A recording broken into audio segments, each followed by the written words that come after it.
Android is the most popular mobile operating system on Earth. Nearly 80% of smartphones run on Android.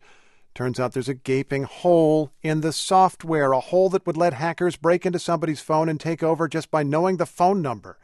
That's according to the mobile security experts at the San Francisco-based firm's Imperium. NPR's Arthi Shahani reports. In this attack, the target would not need to goof up, open an attachment, or download a file that's corrupt.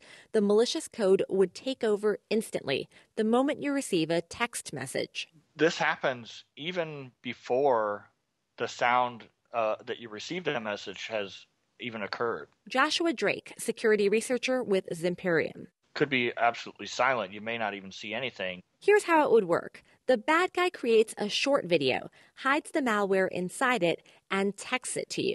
As soon as it's received by the phone, it does its initial processing, which triggers the vulnerability. The messaging app Hangouts instantly processes videos, keeps them ready in your gallery so you don't have to waste time looking.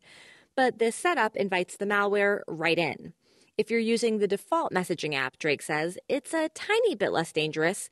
You would have to view the text message before it processes the attachment.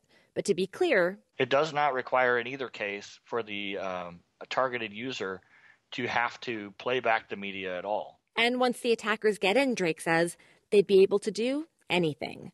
Copy data, delete it, take over your microphone and camera to monitor your every word and move. It's really up to their imagination what they do once they get in. Drake says this set of vulnerabilities affects just about every Android phone currently in use. He discovered it in his lab, and he does not believe that hackers out in the wild are exploiting it, at least not yet. In April, Drake shared his findings with Google, which makes the Android operating system. And he even sent along patches to fix the bugs. Basically, within 48 hours, I had an email telling me that they had accepted all of the patches I sent them, which was great. That's a very good feeling.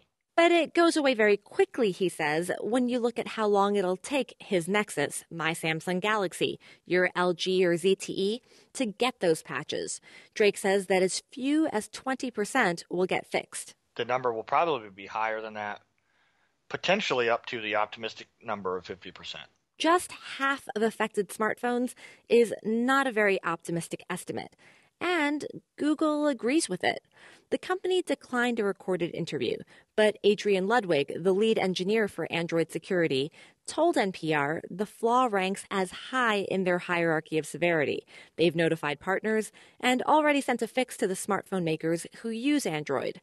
Whether it gets put into people's phones, that's not in Google's hands. In this case, Google is not the actual one to blame. Colin Mulliner is a senior research scientist at Northeastern University. Ultimately, the manufacturer of your phone in combination possibly with your carrier. Android phones are very different from iPhones, for example.